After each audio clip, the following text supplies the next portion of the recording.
বন্ধুরা, ইন্ডিয়ান নেভির তরফ থেকে প্রতি বছরের মতো এমআর এবং এসএসআর এর ভ্যাকান্সি রিলিজ করে দেওয়া হয়েছে। কবে থেকে অ্যাপ্লিকেশন করতে পারবে, সিলেকশন প্রসেস কি রয়েছে, শিক্ষাগত যোগ্যতা কি চাওয়া হয়েছে, A to Z ইনফরমেশান তোমাদের সঙ্গে শেয়ার করব। তো তুমি যদি ইন্ডিয়ান নেভির এমআর এবং এসএসআর এর ভ্যাকান্সির অপেক্ষায় বসেছিলে যে এমআর এবং এসএসআর এর ভ্যাকান্সি কবে বার হবে, তো অবশ্যই ভিডিওটা শেষ পর্যন্ত দেখো। A to Z ইনফরমেশান সমেত তুমি কিন্তু ক্লিয়ার হতে পারবে। দেখো, আমরা কি করি, আর্মিতে অ্যাপ্লিকেশন করি, তার সাথে সাথে এসএসসি জিডিতে অ্যাপ্লিকেশন করি, প্যারামিলিটারিতে অ্যাপ্লিকেশন করি, এরকমভাবে কিন্তু আমাদের বয়স শেষ হয়ে যায়। কিন্তু আমরা এসএসআর বা এমআর ভ্যাকান্সি কী, নেভির ভ্যাকান্সি কী, নেভির ভ্যাকান্সি বছরে কয়বার বার হয়, এসএসআরের ভ্যাকান্সি কী, তার সাথে সাথে এয়ারফোর্সের যে অগ্নিবায়ু ভ্যাকান্সি আছে সেটারও ব্যাপারটা আমরা জানি না, সঙ্গে সঙ্গে আমরা অ্যাপ্লিকেশনও করি না। সিলেকশান তো আমরা দূরের কথা, যে সিলেকশান পাবো কি পাবো না সেটা নিয়ে তো আমরা প্রিপারেশান নিই না।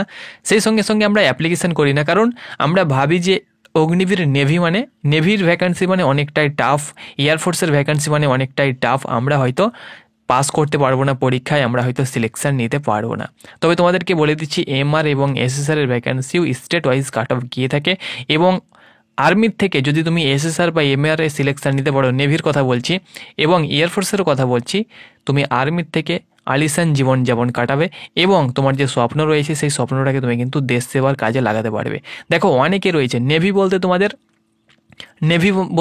নৌবাহিনী মানে তোমরা সকলে জানো যে নৌবাহিনী মানে নেভি, স্থলবাহিনী মানে আর্মি সবসময় স্থলে থাকবে, নেভি সবসময় কোথায় থাকবে, জলে থাকবে, এবং এয়ারফোর্স সবসময় কোথায় থাকবে। এক কথায় তোমাদেরকে বলে দিচ্ছি, এটা লজিক হিসাবে, এয়ারফোর্স মানে কি, সবসময় বুঝতে পারছো, এয়ারে কাজ।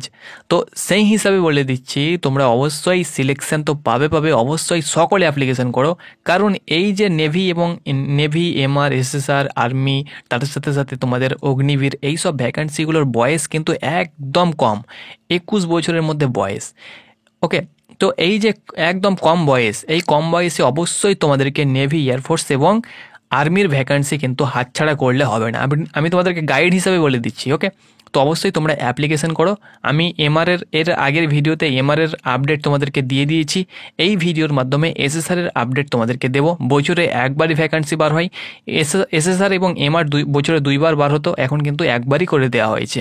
তো অবশ্যই তোমরা অ্যাপ্লিকেশন করো। আমি নোটিফিকেশান সমেত তোমাদেরকে জানিয়ে দেবো কবে থেকে তোমরা অ্যাপ্লিকেশন করতে পারবে, কীভাবে অ্যাপ্লিকেশন করবে, A to Z ইনফরমেশান তোমরা কিন্তু আমাদের চ্যানেল থেকে পেয়ে যাবে। ওকে, তো বন্ধুরা, তোমাদের কাছে একটাই রিকোয়েস্ট, অবশ্যই তোমরা চ্যানেলটাকে সাবস্ক্রাইব করো, তাহলে প্রত্যেকটি ইনফরমেশান তুমি কিন্তু পেয়ে যাবে, ইনফরমেশানগুলো মিস হবে না। আর যদি সাবস্ক্রাইব না করো তাহলে ইনফরমেশানগুলো মিস হয়ে যাবে, তোমরা কেউ পাবে না। তো অবশ্যই চ্যানেলটাকে সাবস্ক্রাইব করো, ফলো করে দাও। ওকে, তো এখানে দেখো, Indian navy invites online application from unmarried mail এবং ফিমেল। আনম্যারিড, তুমি যদি অনেকে রয়েছে যারা আনম্যারিড রয়েছে এবং হয়তো কিছু প্রার্থী রয়েছে যারা হয়তো বিবাহিত হয়ে গিয়েছে, তো তোমরাও কিন্তু আবেদন করতে পারবে। বয়স থাকলে অবশ্যই অ্যাপ্লিকেশন করে দাও, চাপ নেই। মেল ফিমেল উভয় আবেদন করতে পারবে, ছেলে মেয়ে উভয়ের জন্য। ব্যাচ তোমরা দেখতে পাচ্ছ 2025 এসএসআর, অগ্নিবীর, এসএসআর। এর আগে শুধুমাত্র এসএসআর এবং এমআর ছিল, এখন তোমাদের অগ্নিবীর নাম দিয়ে দেওয়া হয়েছে। কাজ একই, সিলেকশন প্রসেস সেম রয়েছে, সব কিছু সেম রয়েছে। ওকে, এলিজিবিলিটি কন্ডিশন, মেল ফিমেল উভয় আবেদন করতে পারবে, আগেই বলে দিয়েছি। এডুকেশন কোয়ালিফিকেশান দেখো, এখানে কিন্তু উচ্চ মাধ্যমিক পাস হলে তুমি কিন্তু আবেদন করতে পারবে। তবে উচ্চ মাধ্যমিকের মধ্যে এখানে ভাগ রয়েছে। দেখো এখানে কী কী চাওয়া হয়েছে উচ্চ মাধ্যমিকে: qualified in 10+2 with mathematics and physics from board of school education recognize by ministry of education, government of India, with minimum 50% mark in a grade. অর্থাৎ এখানে বলা হয়েছে যে তুমি উচ্চ মাধ্যমিক তো তুমি থাকবেই, সেক্ষেত্রে ফিজিক্স এবং ম্যাথ কিন্তু তোমাদের থাকতেই হবে, কম্পালসারি। ফিজিক্স এবং ম্যাথ তোমাদের থাকতেই হবে, এবং minimum 50% mark in a grade, অর্থাৎ টোটালে কিন্তু 50% নাম্বার থাকতে হবে। এখানে তোমাদের প্রত্যেকটি সাবজেক্টে 50% না থাকলেও হবে, টোটালে 50% নাম্বার থাকতে হবে, এবং উচ্চ মাধ্যমিকে কিন্তু ম্যাথ এবং ফিজিক্স তোমার থাকতেই হবে। ওকে, নেক্সট দেখো, তাছাড়াও এখানে দেখো তোমাদের বলা হয়েছে pass 3-year diploma course in engineering, mechanical, electrical, automobile, computer science, instrumentation technology, information technology.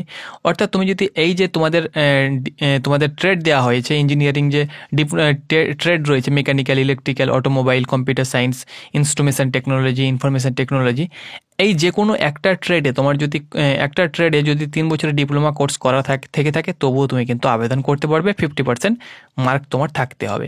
তাছাড়াও তুমি যদি ভোকেশনাল প্রার্থী রয়েছে, অনেকে রয়েছে ভোকেশনাল, দাদা ভোকেশনাল আমি কি অ্যাপ্লাই করতে পারবো কি পারবো না। তো তুমি যদি 2 year ভোকেশনাল পাস প্রার্থী হয়ে থাকো এবং ফিজিক্স ম্যাথ যদি তোমার থেকে থাকে এবং 50% টোটালের নাম্বার থেকে থাকে, অনায়াসে তুমি কিন্তু অ্যাপ্লিকেশন করতে পারবে। ওকে, টার্মস অ্যান্ড কন্ডিশন। দেখো, টার্মস অ্যান্ড কন্ডিশনের ভিতরে যেগুলো তোমাদের অগ্নিপথ স্কিম লাগু হওয়ার পরে যে রুলস নিয়ম তোমাদের দিয়ে দেওয়া হয়েছে, তোমরা জানো যে 4 বছরের চাকরি, এরপরে 75%কে তোমাদেরকে গোয়িং টু হোম অর্থাৎ রিটায়ার্ড করে দেওয়া হবে, 25%কে রেখে দেওয়া হবে। প্রথম বছর স্যালারি কত থাকবে, দ্বিতীয় বছর, তৃতীয় বছর, চতুর্থ বছর স্যালারি কত কেটে রাখা হবে, তোমাদেরকে কত দেওয়া হবে, এককালীন সেবা নিধি প্যাকেজ কত দেওয়া হবে, কী কী সুবিধা তোমাদের থাকবে, এখানে কিন্তু ইনফরমেশন দেওয়া হয়েছে। এগুলো আমি তোমাদেরকে বলছি না, এগুলো সকলে জানো। তাছাড়াও এতে বলার কিছু নেই, সিলেকশন পাও, স্বপ্ন পূর্ণ করো, সেটা 4 বছর হোক না কেন বা 5 বছর হোক না কেন বা 2 বছর হোক না কেন। ওকে, নেক্সট দেখো, এখানে তোমাদের যে পিইটি অর্থাৎ physical standard test, PET and PFT কী কী থাকবে।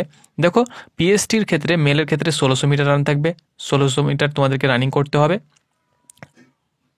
6.5 মিনিট সময় থাকবে, এবং ফিমেলের ক্ষেত্রে 8 মিনিট সময় থাকবে। 20টি স্কোয়াটস করতে হবে, 10টি পুশ আপ করতে হবে এবং 15টি সিট আপ করতে হবে মেলের ক্ষেত্রে। আর মেয়েদের ক্ষেত্রে 15টি স্কোয়াটস করতে হবে, পুশ আপ করতে হবে 10টি এবং সিট আপ করতে হবে 10টি। ওকে, তাছাড়াও তোমার যদি স্পোর্টসম্যান তুমি যদি হয়ে থাকো, সুইমিং তোমার যদি সার্টিফিকেট থেকে থাকে, এক্সট্রা কারিকুলার তোমার যদি কোনো কুলার তোমার যদি কোনো কিছু করা থেকে থাকে অ্যাক্টিভিটিস, সেগুলো তুমি কিন্তু দক্ষতা দেখাতে পারো, তাহলে কিন্তু আদার্স ফ্যাসিলিটি পাবে, সেটা সার্ভিস পাওয়ার পর সেই ফ্যাসিলিটিসগুলো তোমরা কিন্তু পাবে। ওকে, প্রথম ফেজ দেখো, তুমি অ্যাপ্লিকেশন করবে, অ্যাপ্লিকেশন করার পরে সিলেকশন প্রসেস বলে দিচ্ছি। অ্যাপ্লিকেশন করবে, অ্যাপ্লিকেশন করার পরে INET, যেমন আর্মিতে সি এক্সাম হয়, কমন এন্ট্রান্স এক্সামিনেশান, সেরকম তোমাদের INET এক্সামিনেশান হবে। INET মানে ইন্ডিয়ান নেভি এন্ট্রান্স টেস্ট। ওকে, কন্ডাক্ট হবে তোমাদের মে মাস নাগাদ, কম্পিউটারের মাধ্যমে এক্সামিনেশান হবে। এক্সামিনেশান হওয়ার পরে যদি তুমি পাস করো, শর্টলিস্টেড হবে অর্থাৎ রেজাল্ট হবে, রেজাল্টে তুমি যদি পাস করো তাহলে কিন্তু পিইটি পিএফটির জন্য তোমাদের ডাকা হবে। ওকে, ফার্স্ট ফেজে কী কী থাকবে দেখো, 100টি কোয়েশ্চেন থাকবে এসএসআরের জন্য, আর এমআরের ক্ষেত্রে 50টি কোয়েশ্চেন। ওকে, এসএসআরের ক্ষেত্রে 100টি কোয়েশ্চেন থাকবে, প্রত্যেকটি কোয়েশ্চেনের মার্ক 1 নম্বর করে, 100 নম্বরের পরীক্ষা হবে। হিন্দি এবং ইংলিশে পরীক্ষা হবে, মাল্টিপুল চয়েস তোমাদের কোয়েশ্চেন থাকবে। ইংলিশ, সায়েন্স, ম্যাথ থেকে, জেনারেল অ্যাওয়ারনেস থেকে তোমরা কিন্তু কোয়েশ্চেন পেয়ে যাবে। 10+2, যেহেতু এটা 12 ক্লাস ভর্তি, এইচএস ভর্তি, সেহেতু 10+2 অর্থাৎ উচ্চ মাধ্যমিক লেভেলের যে সিলেবাস, সেই সিলেবাস ভিত্তিক তোমাদের কিন্তু কোয়েশ্চেন থাকবে। ওকে, চাপ নেওয়ার কোনো প্রয়োজন নেই। নেক্সট দেখো, এক্সামিনেশান ফিজ 550 টাকা কিন্তু তোমাদেরকে চার্জ দিতে হবে, আর অনলাইন যেখানে করবে সে হয়তো কিছু নেবে, এইভাবে কিন্তু তোমরা অ্যাপ্লিকেশন করবে। ওকে, এই বছর যারা এখনও রেজাল্ট হয়নি তারাও চাইলে তারাও কিন্তু অ্যাপ্লিকেশান করতে পারো, চাপ নেই। ওকে, ফিজিক্যালে কিন্তু তোমাদেরকে ডকুমেন্টস দেখাতে হবে। নেক্সট সেকেন্ড ফেজ, তুমি পাস করবে, পাস করার পরে সেকেন্ড ফেজ শর্টলিস্টেড হবে। ফার্স্ট ফেজে তুমি শর্টলিস্টেড শর্টলিস্টেড হওয়ার পরে সেকেন্ড ফেজের জন্য তোমাকে ডাকা হবে। অ্যাডমিট কার্ড আসবে, সেই অ্যাডমিট কার্ড নিয়ে যাবে। NCCC সার্টিফিকেট থেকে থাকলে কিছু বোনাস মার্ক হিসাবে তুমি কিন্তু মার্ক পাবে। ওকে, এখানে কিন্তু সি যারা রয়েছে তারাই কিন্তু এখানে ফ্যাসিলিটিস পাবে, এখানে অন স্ক্রিন তোমরা দেখতে পাচ্ছ। নেক্সট তোমাদের PST অ্যান্ড পিএফটি হবে। পিএসটির ক্ষেত্রে কী কী হবে বলে দিলাম, সেকেন্ড 2তে এখানে তোমাদেরকে বলে দিচ্ছি। তারপরে হাইটটা তোমাদেরকে বলে দিচ্ছি যে হাইট কত থাকবে।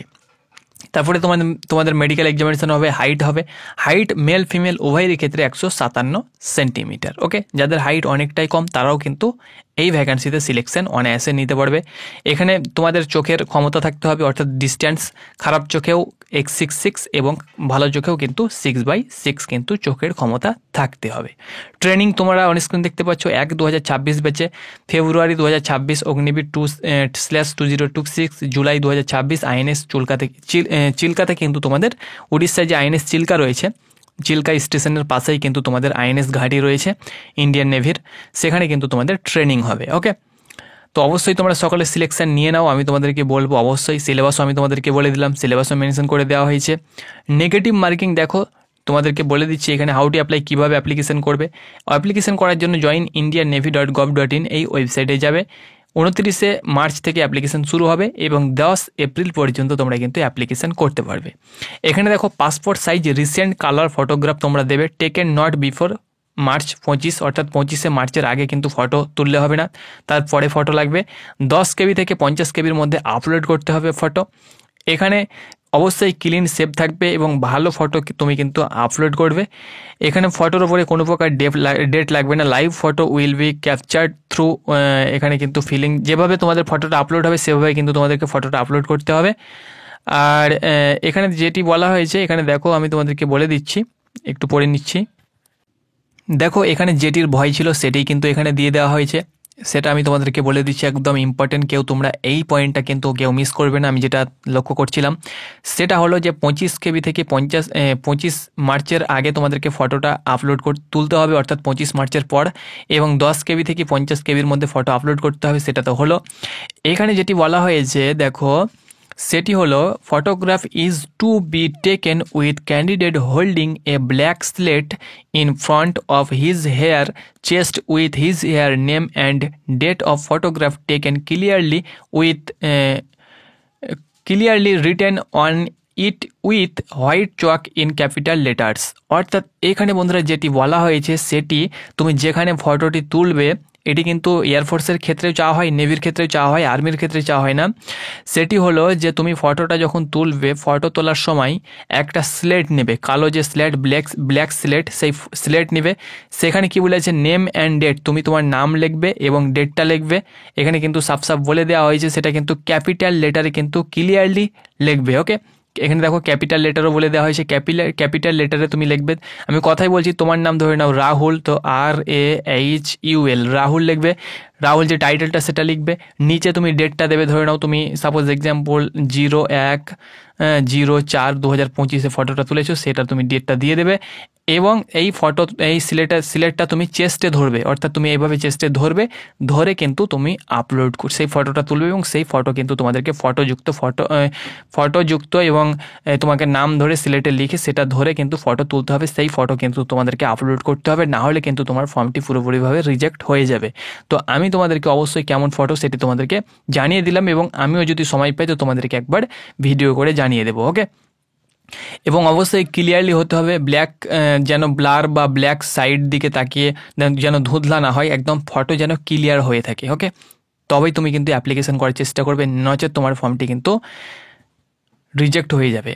এখানে ইম্পর্টেন্ট ইনফরমেশান কিছু দেওয়া হয়েছে, মোবাইল ফোন নট অ্যালাউ, যেগুলো তোমাদের এক্সামিনেশানে যেগুলো যা হবে সেগুলো কিন্তু এখানে ইনফরমেশান দিয়ে দেওয়া হয়েছে। লাস্ট ডেট 10 এপ্রিলের মধ্যে অ্যাপ্লিকেশন করো। আর বিশেষ কিছু এখানে নেই। দেখো নেগেটিভ মার্কিংয়ের ব্যাপারটা তোমাদেরকে বলে দিচ্ছি যে নেগেটিভ মার্কিং তোমাদের থাকছে কি থাকছে না। তো এখানে দেখো 0.25 করে নেগেটিভ মার্কিং রয়েছে, অর্থাৎ 4টি প্রশ্ন ভুল করবে, প্রাপ্ত নম্বর থেকে কিন্তু 1 নম্বর কেটে নেওয়া হবে। তো আশা করি বন্ধুরা তোমাদেরকে A to Z বুঝাতে পেরেছি। যদি তুমি ভিডিওটা শেষ পর্যন্ত দেখেছো তাহলে পুরো ব্যাপারটা তোমার ক্লিয়ার হয়ে গিয়েছে। ধন্যবাদ।